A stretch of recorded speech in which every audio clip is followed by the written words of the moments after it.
I would love to introduce her. Annie and I actually had the pleasure of meeting in New Orleans for a different travel festival called Wanderfest. And Annie is just incredible. She's so fun, has so much wisdom to share.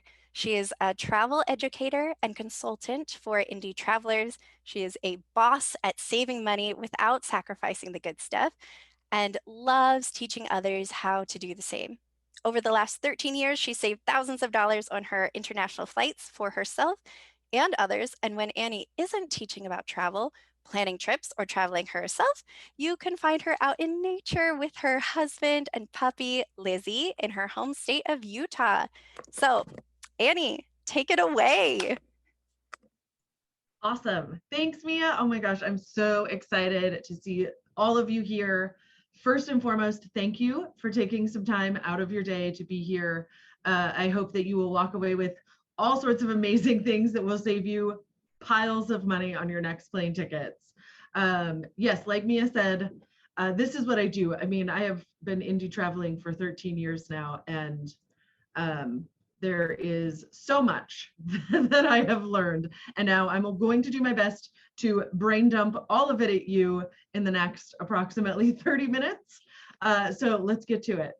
So what we're going to cover today, when you leave, I'm going to share tips for just maximizing your savings before you even start booking tickets or researching.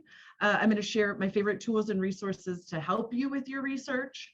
We're going to talk about different ways that you can configure your flights to save even more. Some of these come with a little bit of risk. You got some consideration. So we're going to talk about risk versus reward for these different setups, and then how to choose the best option for your trip, because we all have kind of different circumstances. Some of us have more time than others and flexibility. So we're going to talk about how to figure this out also. A little bit about me. Like Mia said, I am in Salt Lake City, and indie travel is my jam. And what I mean about indie travel is you get to see the world your way without big box tours, cruise ships, all-inclusive resort, generic packages. This is about nothing between you and your destination, that you get to experience it in the way that is most exciting for you. So that is what I am all about. Couple of things. So if you don't want to take notes for today's presentation, if you subscribe, it's just intothebold.com/TNN event. I will send you a copy of the presentation so that you've got that. All of the links that you'll see in here are live, so that you'll be able to just click on the different resources and that will open for you. I've got some special offers for you, but we'll talk about those at the end. Instagram is where I spend the majority of my social media energy, so you can find me there. It's just @intothebold. And so I am the founder of Into the Bold is my brand, and the Indie Travel Collective is the community that I run. Home base is Salt Lake City for now. We are going to be relocating to the Pacific Northwest, which I am really excited about. I am also what we call a multi-potentialite. I like to do a whole lot of different things, and my resume, depending on your perspective, looks like kind of a train wreck because I've done so many different things. I taught junior high school for a few years, which was really fun and part of why I love teaching about travel. In what feels like an alternate lifetime, I was a corporate warrior. I did corporate marketing, fancy Fortune 500 company job that was soul crushing. And so I left, and here I am. So indie travel is my expertise. My very first trip overseas was for work, and I was like, I can do this my way. Like, I could save so much more. And so that's just what I started doing. So I've spent the last 13 years doing indie travel. Most of my travels have taken me to Europe. For one reason or another, life has continued to send me back there. But I'm hoping to get to Vietnam this fall, and maybe even Patagonia next spring. So what I do is I teach people how to indie travel. I would way rather teach you how to travel than plan your trip for you. That is not what I am about. So I run a community of indie travelers where we get together, we hang out and have conversations about travel, share resources, get to know each other. We have events like this where we get to learn more about how to save money or create more awesome trips for ourselves. And then travel writing. I have my own blog, and sometimes I write for other people. So that's a little bit about me, and now let's get to the good stuff. So first, let's talk about tips. Like, before you even start researching, These are the things to keep in mind, and they're going to help you save the most amount of money. First and foremost, travel outside of high season. If you are traveling when everyone else is traveling, it's going to be more expensive. Like that's just basic supply and demand. You know, you're not going to catch deals when everybody's scrambling to get those tickets. So shoulder season is my personal favorite. You usually still get the decent weather. You know, the crowds are less, but you can save quite a bit. Usually when, I mean, it's been a minute, but my last couple of international trips pre-COVID, I think I even had empty seats like most of the time, like next to me on a flight, which is, you know, obviously glorious for those of us who travel in coach, and because it's just not as busy, so you can save some money that way. Always start planning your trip with flights. When I first started traveling, you know, I was an amateur. I would pick the dates and then look for tickets that matched my dates. No, start with the cheap flights and then build your trip around that. So before you pick dates, look for flights that match. If there's a particular route or routes that you want to fly or fly often, set flight alerts. And we're going to talk about all the places to do this stuff. Look at nearby airports. So I live in Salt Lake City. We do not have the best international flight options. So a lot of times I will look at flights out of Los Angeles or San Francisco because I can get a way better deal there.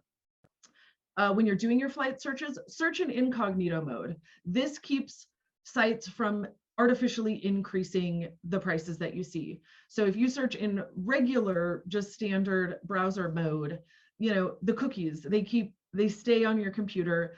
The site knows what things that you have been searching for. So if you're searching for the same route over and over again, the site knows that like you must want to go to this place, and it will start raising that price that you see, where incognito mode doesn't save the cookies. Once you close that browser, when you go back, it's like doing it all over again for the first time. Use a variety of tools. I won't lie, I spend a lot of time researching flights because for me, flights, this is not the part of travel I look forward to. This is just the means to the end, right? So I don't want to spend a bunch of money on flights. So I use a whole bunch of different tools, which we're going to talk about, and establish your priorities. What's the most important to you? If you're limited on time, you may be willing to spend a little bit more to get there faster. If your time is flexible, then you can maybe take that 12-hour layover somewhere and hop into the city and have an extra little adventure. So knowing kind of what's most important to you for your trip is going to help you decide also what are the best options for putting together your flights. So research tools, these are some of my favorites. Skyscanner is my go-to for the research. You can search from your home airport to everywhere, like literally everywhere. If you just want to go on an awesome trip, you can search everywhere, see where there's a cheap flight and go. You can also search for a month at a time as far as dates. And it's insane to see how much prices change from one day to the next, 1 week to the next. So I use this to get an idea of what I'm looking for, and what, you know, when it's the cheapest for me to fly. And then I can start building around that. Google Flights also has some great tools, the Explore option. And I love that you can do multiple airports in a search, that I can put in my home airport and like 6 other ones and look at where it's the cheapest to get from to my destination. Momondo has something similar, their Explore function. You know, I like to compare. I want to see who's given me the best info. So I use that as well. There's a site called Skiplagged. Sometimes if you're flying to a destination that there is, like, if it's a hub, sometimes there will be a flight that kind of passes through that destination that's cheaper than actually just going to that destination. So Skiplagged will tell you, I mean, then you're going to get off and not take the rest of that flight. There are many other considerations with doing this, but Skiplagged is a great website for finding those. For setting alerts, Airfare Watchdog is my go-to. So if there are specific routes that you want to watch and keep track of for flight prices, Airfare Watchdog is great. They'll send you alerts and let you know if there's a deal that comes up for that route, that sort of thing. Secret Flying is my favorite place to find deals. It's a lot of the same things that you will find on Scott's Cheap Flights. However, I like the functionality of this site better, and you can search basically by continent. Like I can click on USA and see all of the flight deals from the US. So that makes, you know, finding the deals a whole lot easier. You can also set up alerts so they'll tell you The downside of that is you're going to get emails all the time with great flights and you're going to want to buy them all. So just plan on that. And Scott's Cheap Flights, I think most of us are probably familiar with. You can set up the same thing. You can send alerts, you can set up home airports, all of that. So those are my favorite tools for researching. And now let's talk about figuring out what is most important. So these are basically the factors that affect the price of your flight. Travel time, right? The fastest is not always the cheapest. A lot of times, the flight with the 12, 15-hour layover is going to be cheaper. So what's important? Do you have that extra time to spend? If you do, then you can save some money. Convenience, right? It's most convenient for me to just book a flight from Salt Lake City to wherever I'm going to go and one ticket and done. But I might be able to save if I am willing to, not have as much convenience and do a little more managing of logistics. Comfort. There is a reason first class is more expensive, right? Someday, my long legs do not love economy, and someday I will get to fly first class all the time. That's like my life's mission. I don't care about any of the rest of it. Just want comfortable seats. And then different amenities. So there are some cheap airlines. I don't know how many of you have ever flown with, Ryanair or Wizz Air. If you do, you know that like it's really cheap, and there's a reason, because you get nothing. But it can be worth it depending on what is important to you. Like I've even done long haul flights where I've gone the cheap route, like not gotten the meal. The meal's like $70 and airplane food is terrible. So, like you can bring your own snacks on board. So that's a way to save as well. So it's really about figuring out what is the most important to you, spend on those things, and then save on the rest. Okay, we're good? All right, so those are the big factors that influence price. And now let's talk about different ways to configure flights. So I always search for a month at a time. The other nice thing about Skyscanner is there is an option to just say cheapest month, and it will tell you which month is the cheapest to fly, and it will search for prices for that month. So I always search for a month at a time just to see kind of what date ranges, are the cheapest. Sometimes it is, there is not a rhyme or reason necessarily to airline pricing. It really feels random as you're looking at these prices. And like I said, consider nearby airports. And we're going to talk more about these in detail, but for me, it's a lot of times cheaper to just hop a flight to Los Angeles for maybe $150 and then take a different carrier for the long haul. Like what the amount that I save is way more than the $150 flight to Los Angeles, because there's so many more options. I don't have a lot of, international carriers that are flying out of my home airport. So that is a thing that has saved me just piles of money over the years. Another thing is getting to the cheapest hub on the continent where you're going. A lot of times, I did this, for example, my mom and I went to Norway the summer before of 20. And, I'm not going to drag my mom through all of the crazy things I will put myself through for cheap flights. So I wanted to find what's the cheapest thing I can do direct from here. Where can I get to? And there was a really reasonable flight direct from Salt Lake to London. Okay, well, Norway was our end destination, but instead, we spent a couple days in London on either side of our trip. So we went to London, spent a couple days, and then flew the rest of the way to Norway, did our trip, came back to London, spent a couple more days. So we got some bonus material. My mom had never been to London, so we got to do that and the rest of our trip. So that's a great way to save some money. Just get to the cheapest hub, spend some time, spend a day or two, and then get to the next place. Because once you're on the continent, it's so much cheaper to get a little hopper flight the rest of the way, or train if you can, of course. So open jaw flights are, a lot of times you can book these directly through one airline. So it's still just one ticket. And you fly from, you fly into one place and then fly home from a different location. So I could do something like I could fly into Amsterdam and then fly home from Berlin, all on the same ticket. And then I get to figure out what fun things I want to do between those two places. So that's a way to do it. And one-way flights. I actually, a lot of times now, end up building my trip with one-way flights. time was that one-way flights were airlines have kind of changed that up a little bit. So sometimes you can find a really, really cheap one-way flight to a place and then make your own open jaw, travel around, and then book a one-way flight home from another place. And again, no frills will save you all the money. If I'm not interested in sitting in a middle seat for a long haul flight, so I will pay that extra like $24 or whatever to pick my seat. But these are ways you can save little bits, is by not checking bags, not picking a seat, opting to not have a meal. And a lot of flights have food on board you can purchase for like $15, which is cheaper than the $70 they charge you for a meal. So those are other ways to save. Okay, that was a lot of things, but we're going to keep going. So drop your questions. Mia's going to keep track of them, and we will come back and answer them at the end. I want to make sure we have lots of time for questions. Okay, so I have a process for searching for flights because, I mean, yes, I spend some time on this, but I don't want to be like, back and forth and all over the place. So this is my process that helps me kind of figure this out more efficiently. So first, get a baseline. What if you fly from your home or your ideal destination, what does that cost?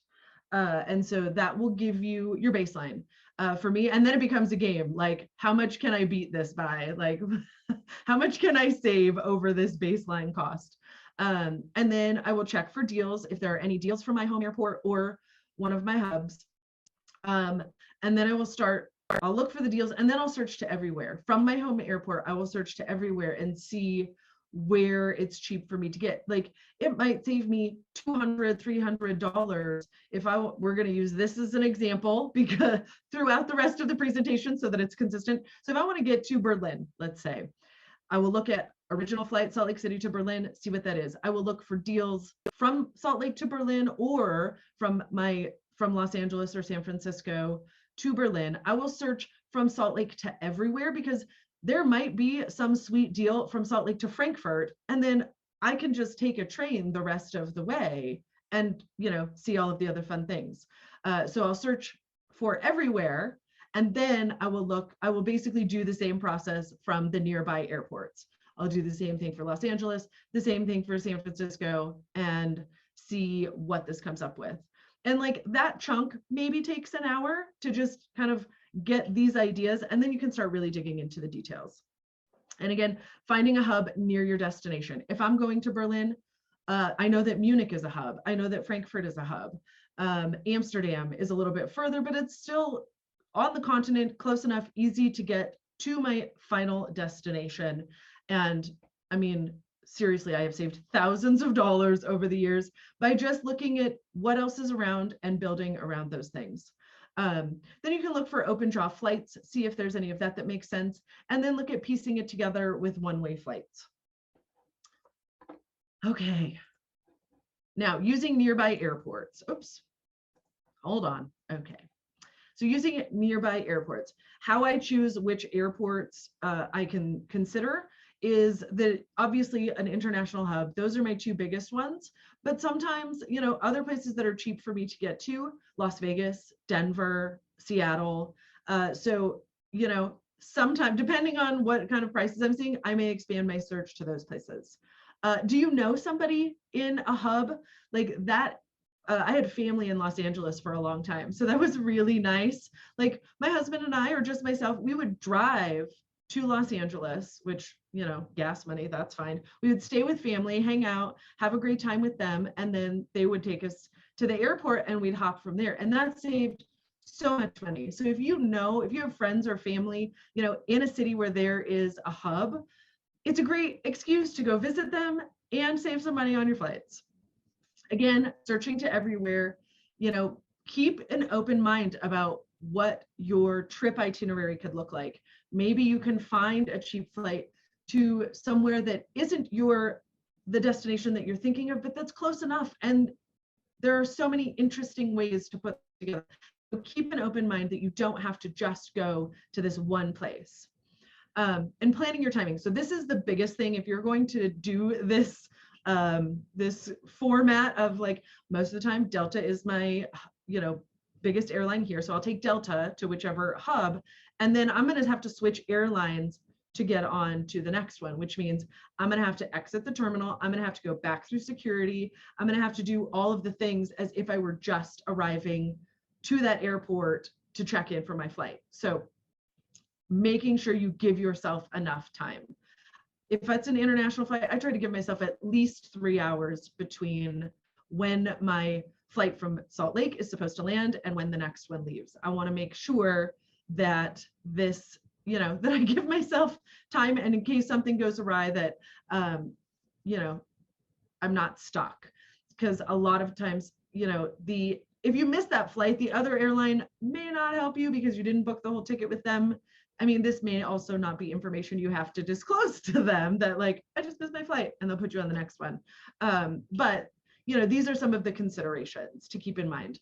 Honestly, I have done this a number of times. I will say the travel gods are on my side. They hook me up all the time, but this has worked really well for me. I do this on a regular basis. But just know that there are some considerations and potential, risks if you get stuck or miss a flight. But you can save a pile of money on doing it this way. Okay, fly into a hub. So again, these are going to be the considerations for you. How much time do you have for your trip? Do you have the time to be flexible, or are you just like dead set on going to this one place and I want to get there? This is all the time that I have. And that's fine. But just know that the less flexible you are, the less savings are available. If you can be flexible with where you're flying into, how you're building that itinerary, you can save so much more money. Again, get to the continent that your big major destination is on. Just get onto that continent, and then from there, it's going to be so much easier and cheaper to get the rest of the way to the place that you really want to be. Let's see, route options. Again, like if I'm going to Berlin and the cheapest flight for me is into Amsterdam, there are so many great itinerary options that can happen between those two places, right? There's so much to see, and every continent is like this, right? You get to the one place and there's so many great things to see in between, things that you maybe never even thought of, and it can just add another level of enjoyment to your trip. It's a little more carefree, right? We're just going to go exploring. And I think this is the community that is on board with seeing more, having more experiences. And so being flexible. And again, building your itinerary around those flights. If it's the cheapest for me to get to Amsterdam and I've got 2 weeks, okay, cool. How can I make that work? I really want to see Berlin. Fine, I will fly home from there or whatever. And how much time do I really want in that city? And then what other cool things can I get up to? So building your itinerary around the flight options. And again, the same considerations. If you're switching airlines, you're going to have to think about timing, and especially if you are doing that at an international hub, making sure you give yourself extra time to get through passport control and customs. Because if you're going to change airlines, like if I were to change airlines in Amsterdam without like spending a couple of days there, I'm going to have to go all the way through passport control and customs, and then check into my flight to go to Germany, which I'm going to have to go through all of, passport, like legit in-person check-in, going through security, all of those things. And again, this is a huge reason why I travel with a carry-on, because I do not want to mess with checked luggage when I'm flying this way, because that adds a whole nother layer of complexity to your timing. And fingers crossed that your bags make it where they're supposed to go. So carry-on, you can do it. If I can do it for months at a time, I believe in you. You can do it too. Okay, open jaw and one-way tickets. So open jaw is like flying from Salt Lake to Amsterdam and then Berlin to Salt Lake. That's what an open jaw would look like. Honestly, one-way tickets, I tend to save more because I can mix and match airlines. So I'm a fan of just the everywhere. Where can I get to for cheap? Where can I get to home? One-way flights, that's great. And then it gives you that flexible itinerary. You can build around. I like it because I think for most of us, choosing where to go in the first place is one of the hardest things, right? There's so much world to see. We want to see it all. Where do I start? And so if I start with the cheap flights, it kind of gives me some parameters for building my itinerary. It helps me kind of narrow it down. And so it's really nice that like, okay, I have this date that I'm landing, this date that I'm flying home, and I get to be flexible with everything in between and see what kind of fun things I can find. Again, convenience. Obviously, the ways that I am talking about doing this are not the most convenient options. They're not a huge, they're not like a huge hassle, but there is an extra layer of complexity and management and logistics involved. And so those are things to consider. And again, these one-way flights, just carry on only, just plan on doing that. You can do laundry everywhere I've ever been. You can find a place to do laundry, or, if you're staying somewhere, maybe they'll do it for you, but you do not need to check a bag. I believe in you. Okay, so let's make this easy. If you are a US citizen and are flying internationally more than once a year, global entry, best $100 I have spent. I mean, it makes this entire process so much easier. It only works when you're coming back into the US, but it is like a fast pass through passport control and customs. Since I got my global entry like 4 years ago now, I don't think I have spent more than 15 minutes getting through passport control and customs in coming back to the US, which makes it really great if I've got a flight 2 hours from now that I need to go catch on some other airline. So that takes the guesswork. Like, I can feel confident that I'm going to be through passport control and customs in half an hour, where like I have, before global entry was a thing, I mean, I stood in passport line for 2 hours in New York. If I had tried to do this, that would have changed the whole game. So if you want to try and save money this way, spend that $100 on global entry. It's going to be really helpful. Rewards. I sign up for rewards for every single airline I fly. Like, and I am not loyal to any particular airline. I am loyal to the savings. So I will sign up for every rewards program. It's free to sign up for. You don't know, the next cheap flight you find may be on that same airline. Somehow over the years, I've managed to rack up like 20,000 points on United, because you can use the partners. And like, I do not fly them regularly, but if that's where the cheapest flight is, so you don't know, over time it adds up, and then you can find yourself getting a free flight somewhere just because you have chosen to fly with that airline enough times. Another way to make this easy, I always download the app for every airline I'm flying on a trip. Make sure you sign in, set up an account, whatever, but that's the best way to get alerts.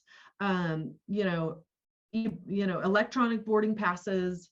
It's really helpful. I promise you. It tracks your rewards, everything else. I mean, you can uninstall it when you get home. Like, it doesn't matter if you fly that airline again, you can, but it makes, in the moment, everything much, much easier if you have all of the apps just on your phone, loaded and ready to go. You can actually see a flight's kind of history, like, do they have a history of being on time, or are they regularly late? With FlightAware is the name of the website, and you put in the flight number and it will show you, like, because they use the same flight number every day or every time this route flies at that time. And so you'll be able to see the history of this particular flight. Is it consistently an hour late? Then plan on that extra hour. Maybe they'll be on time the day that you fly. Okay, then you get to sit in the airport and grab a beer and whatever. But then you're not scrambling or worried about, oh, now I'm going to miss my next flight. So you can kind of see the history through this flight. You can also track this. I mean, I use this when I'm picking somebody up at the airport, that I can track their flight on this and see when it's actually going to land versus the time that it's scheduled. So this comes in handy for a number of things. And then stay organized. Like, as you do your research and as you're booking these things, like, I will just make a document with everything organized by date. Like, this date, this is the airline that I'm flying, this is the time, flight number, confirmation number, seat number, any of that information. And yes, I'm a nerd. I will print that out and have it with me, because we all know I love technology, but it does not always cooperate. And so I like to have some sort of backup option available that I can pull up and share if I need to talk to somebody or call or whatever. But that helps me keep it organized too, so that I can look at this sheet and see, okay, my next flight is on this day at this time. Cool. I'm organized. I know what's happening. Okay. That was a lot. I know, and that's like this condensed version. This, I literally used to teach a 2-hour class on this. So that is the download. We're gonna have time for questions because I'm sure you've got a few. But I would love to connect with you. I would love to hear from you. I wanna know what your next plans are, all of the things. So you can, my website is just intothebold.com. There you will find indie travel content, all sorts of resources for helping you plan your own trips, save money, get off the beaten path, that kind of thing. Travel planning tips. Most of the content on the blog is European destinations and travel planning. On Instagram, I share, more of my local travels as well. So Instagram, you can follow me there, or just send me an email. I love to hear from you. So it's just Annie@intothebold.com. Send me an email, say hello. I'd love to hear what you thought of the presentation, what you've got going on, all of that kind of thing. I do have some special offers for you. So the Indie Travel Collective is the community that I run for indie travelers. For being part of this amazing community, the Nomadic Network, I would love to give you half price for a whole year, which means that it is less than $10 a month for you to come, hang out, meet some cool indie travelers, learn more things about travel, join our events, hang out, and build that community. We are there to support each other, share resources, all of that sort of thing. The other thing that I do is I do travel consulting. I am not a travel agent. That is not my thing. But I love working with other indie travelers who have questions about figuring out their itinerary, managing the details, or they may have specific questions about a destination. Europe is my specialty.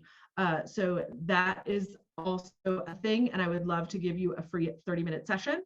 And then if you want to get a copy of today's presentation, and in that email, you'll get the presentation and then all of the info about the offers. It's just intothebold.com/TNN event.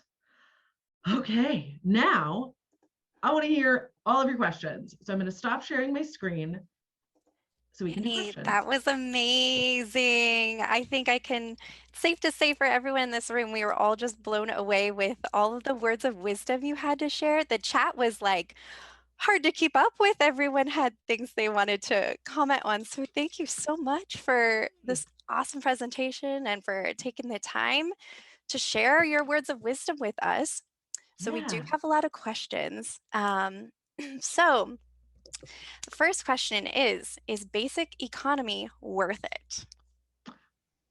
It depends. Typically, I say no. I usually go for like the next level up just because it lets, a lot of times with the basic economy, you get nothing. So if you're cool with the middle seat and, zero frills, okay. I know that there are airlines, like I know Delta has stopped even giving miles for if you do a basic economy. So I usually do the next one up because then I get to choose my seat. I do happen to have the Sky Miles credit card, which is nice. So I get to board, a little bit earlier, that sort of thing. But look at what the difference is. If you just want to choose your seat, you can look see what the price is, and maybe the difference is worth doing the basic economy. So you can look, because each of those things, if you do the basic economy, each of the extra items will cost. So you can add up and just see if the difference makes sense for you. Oh, I did not know that about Delta, so this is good to keep in mind. Rachel asked a question. Do you have any favorite tips for stays, like hotels, Airbnbs, etc., and getting good deals there? Booking.com is my go-to for, especially outside of the US. That is, I love that site because it has all of the things: hostels, campgrounds, apartments, hotels, everything. Yeah, So that's my go-to. The nice thing is if you use them regularly, like now I think I'm like, they call it a Genius level 3. So I get like 20% off stays at certain places that participate. yeah, great. I love booking.com, so definitely second that. Tips for finding good fares without using points. Oh, this is what people were excited about. How do you ultimately decide to part ways with the corporate world and be comfortable with not having that reliable paycheck? Mm, I will tell you, honest. The scariest thing I ever did was leave that job. Still to date, and I've done plenty of scary things, like camping my way around the Balkans by myself. Nope, leaving that corporate job was the scariest thing I've ever done. To, just jump off that cliff and hope that some sort of safety net appears. And that was more than 10 years ago now. So I'm still here. I'm still standing. It has been a Woo! roller coaster of a ride. Amen to Oof. that. But I mean, for me, the choice was really, do I want to wake up even 5 years from now and have this be my life? No. Mm. So I will figure it out. There's got to be something better than this. And I am a resourceful human. I will figure it out. I'm so glad you took that leap because now you're here helping all of us learn how to travel better. So thanks, Annie, for being brave. And Skip Lag Tool, is this an international site for Europe? Yeah, you can use it for flights to Europe. And so what it will show you, you put in the destination that you want to go to, and it will show you flights that go through that destination. Hmm. If you do this, I highly recommend doing a one-way flight, because basically you're gonna get off the plane in at where you were supposed to have a layover and not complete the rest of the journey. If you have booked like a round trip ticket, it will cancel the rest of your ticket. So if you're gonna do it this way, one-way flight. Okay, this is good advice. So if you're, let's say you're European and you're trying to use it, does it work for Europeans or is it more American centric? I think that's a great question. I have not actually done it within Europe, so Okay. I will have to do some research and find out. All right. And if anyone else is in Europe right now, let us Yeah, know. check it out. I would totally love to know. I think it's international, but I haven't actually looked for it outside of the US. Yeah, I'm definitely going to check it out too. I'm curious. Next question. On Momondo, for example, search results, return flights direct through airline, and also third-party sites. I see less expensive flights through the third-party sites. What are the pros and cons of using third-party sites versus direct through an airline?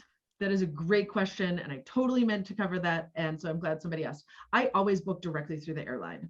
The third party sites, because what happens if you book through even like Expedia, like even a trusted third party site, if there is a problem, they will make you go talk to your travel agent or Expedia or whatever. The airline really won't do much for you. So I use these tools for the research, and then I always book direct with the airline. Hmm, great, great advice. Yeah, that's really good to know. How do you forgo getting a meal on a long haul flight? And will they give you your money back? I thought that was always included in the price for international flights. It is if you do a traditional ticket. Like they're used to, I mean, Norwegian, I'm really sad that they are no longer flying long haul flights from the US to Europe, but they had the option where, I mean, it was like nothing. You couldn't choose your seats, no checked bags, no meals, no nothing. And so you can bring food on board, like they don't care. So I would just load up my personal item with snacks and whatever. And a lot of these airlines also have like, if you get hungry in between meals, they have snacks and things for you to purchase. You can make meals out of those too. It is included with traditional airline tickets, but some of them have options where you can just forego it and just bring your own food. Do you have a favorite airline snack or snack to bring to the Um, airport? Mine, I usually just end up with a lot of trail mix, dried fruit, these kinds of things, Trail but mix is it the way works. to go. Yes. Okay, question. Are last minute flights usually more expensive? Yeah, every once in a while you can find some random, one-off deal, but last minute flights usually are more expensive because people assume that if you are buying, airlines assume if you're buying last minute, it's some sort of kind of emergency, so you're willing to pay more.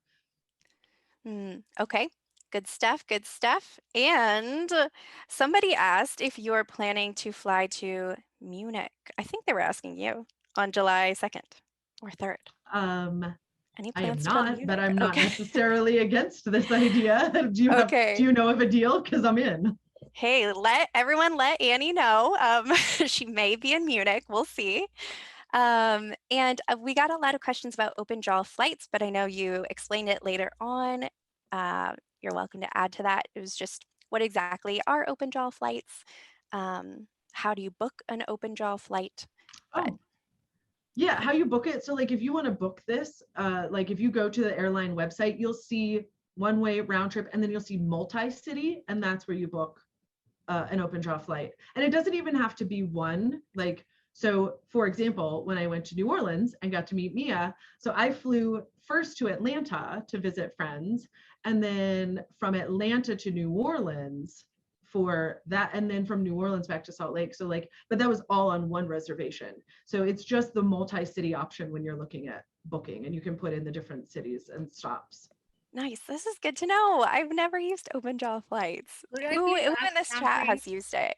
Let us all know. And our next question is how to use layovers to see two destinations in one ticket. Yes, I love this. Usually, if your layover is more than about 4 hours, you can do this. I have done this in New York, Amsterdam, Oslo, that like there's enough time. I mean, research in advance what the public transportation options are. Like, um, I was on my way, I think it was on my way to Amsterdam and had like a 5 hour layover in Oslo.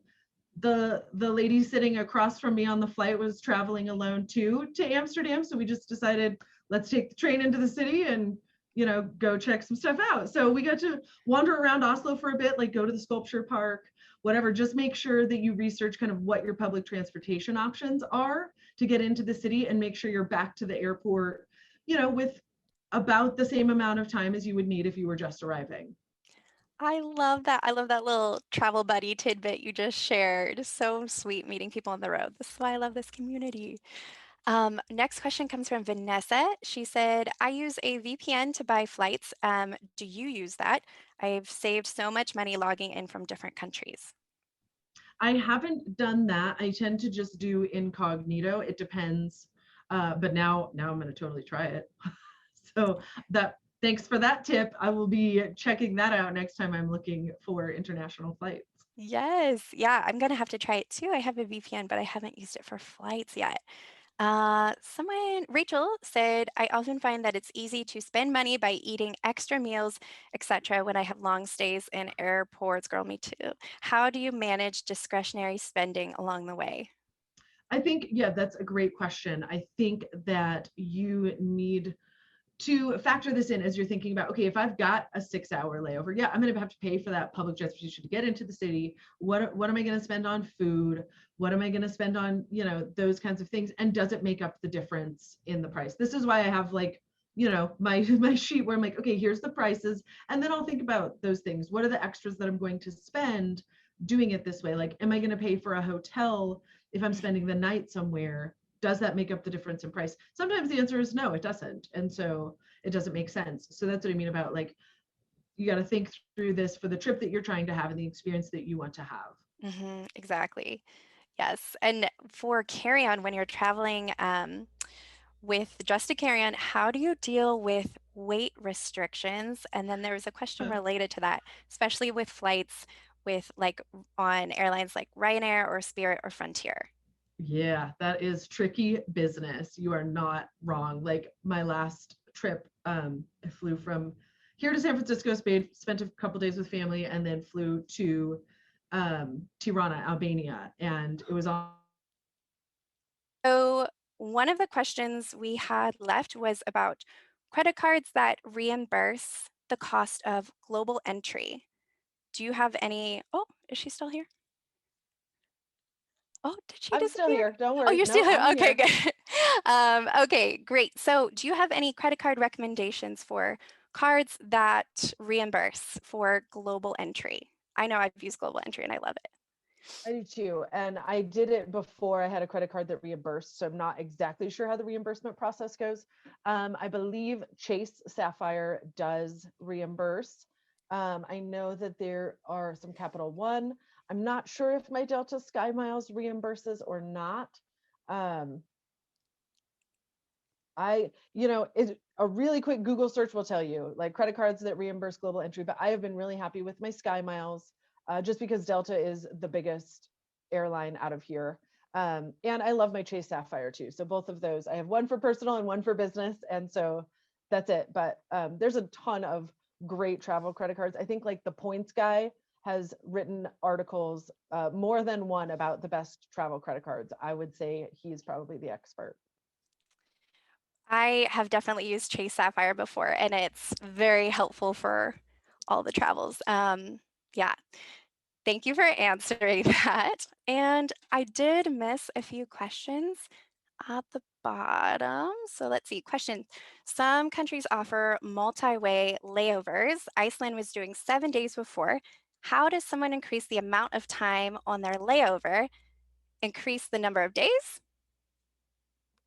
Yeah, most of the airlines that offer that, like if you go to the Iceland Air website, you'll see the option for like add a stopover, and you can choose how long you want, and it will just build your itinerary around it. So the airlines that offer that, I mean, you need to book directly through their website to take advantage of it, but they'll have all of the information there for you to just choose what you want and just build your trip that way.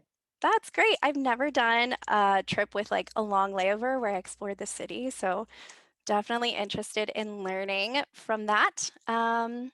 What is the longest layover you've had?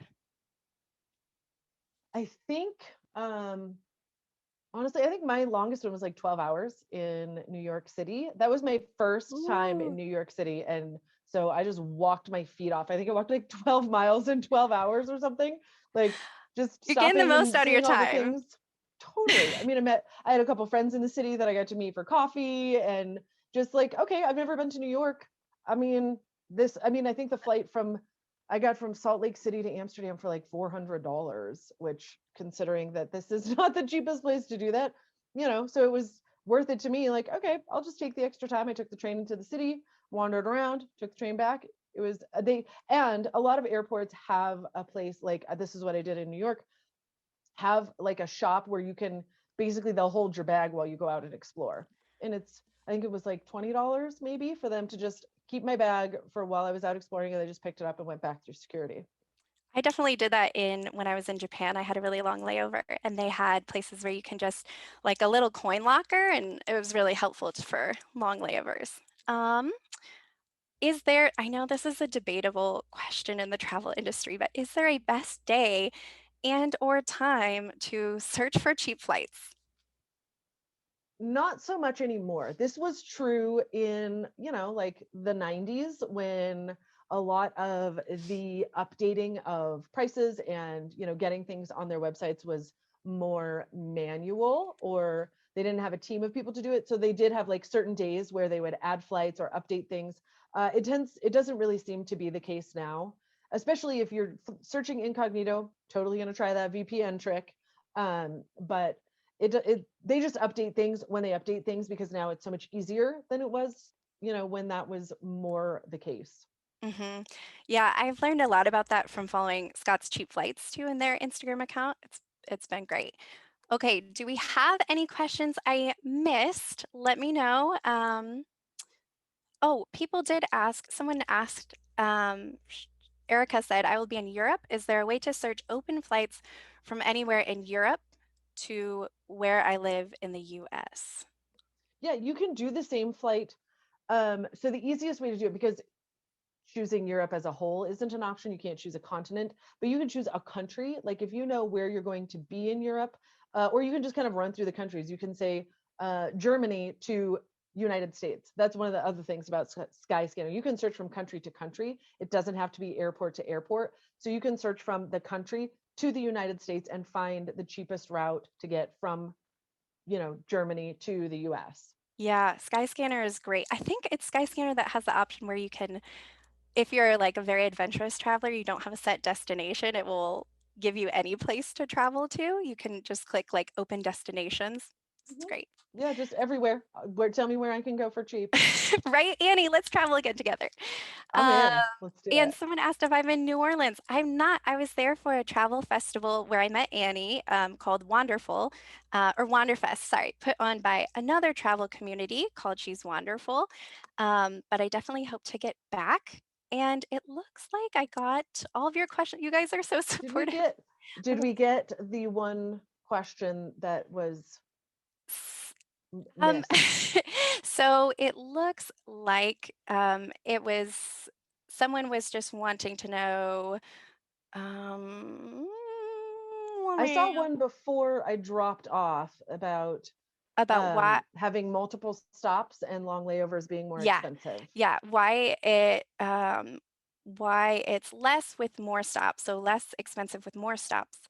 Um, I think this Alexandra had said that when I've seen it, it is more expensive and more hours. It totally depends. Sometimes that Yeah, can be the case. I mean, it depends on the airline. It depends on, I mean, this isn't a hard and fast rule that yeah, like it's always going to be cheaper if there are more stops. Usually it is though, because it's not as convenient. And especially those long layovers, same thing that like, you have an overnight layover somewhere. A lot of times when I've been looking at those, especially flights from like the US to Asia, the ones with multiple stops and the longer layovers tend to be less expensive when I've looked. But again, this is not a hard and fast rule. It's, you know, this is why we research, right? Like do the right. research, see what comes up. And one of the other things that's nice about Skyscanner is it will tell you which one it thinks is the best flight, but it also has two other little buttons that you can choose the cheapest and look at what that looks like. And there's also one for the fastest.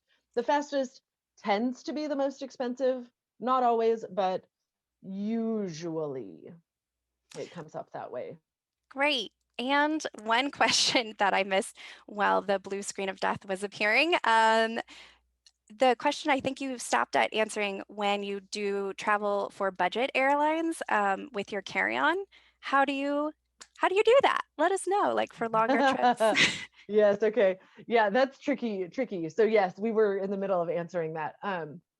So I have a little digital luggage scale that I bought just at the Target, that I will use to weigh my bags before I go. And then, I mean, making sure that you check the measurements, but like I have bags that are specifically designed like this as a carry-on bag. But it is tricky. Sometimes it depends on if they're going to weigh your carry-on item. Sometimes you can put all the heavy things in there. Like, I mean, I legit know people who have like jackets that have a laptop sleeve so they can put their laptop in their coat and not have it weighed. So, I mean, there are ways around this.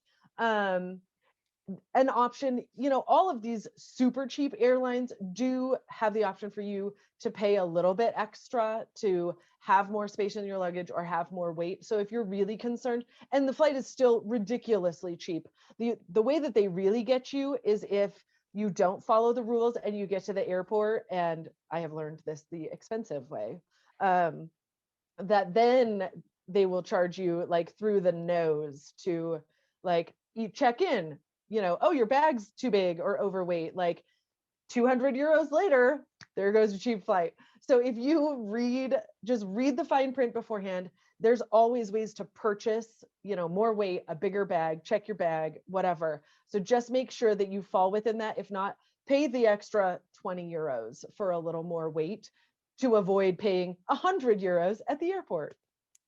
Good advice, Annie. I've also had a friend who had like a pillow that was they allowed it on, but it was filled with their clothes instead of a pillow. Um, Yep. I think I will make time for two more questions, and then I want to get to the rest of the housekeeping items for y'all and respect your time, let y'all go. But Ryanair, have you ever flown with Ryanair before? What I do you sure think? have. Um, if you jump through the hoops, I mean, you can get some seriously screaming deals. I mean, it's no frills. They are honest about like, yeah, it's like a Greyhound bus in the sky. You're gonna get your seat, like you're gonna pay 2 euros if you want water. Like it is no frills. But I think my husband and I flew, I'm trying to think, from like Madrid to Rome for like 30 or 40 euros each. I mean, this was 10 years ago, but you can get a great deal. You just have to make sure that you read the fine print, you jump through the hoops properly. It's not the most pleasant flying experience, but that's why it's cheap.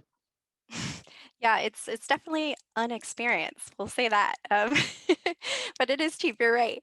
Well, Annie, thank you so much for your presentation. We loved it. I love this community so much. If everyone wants to drop in the chat a big thank you to Annie, I'm going to get a few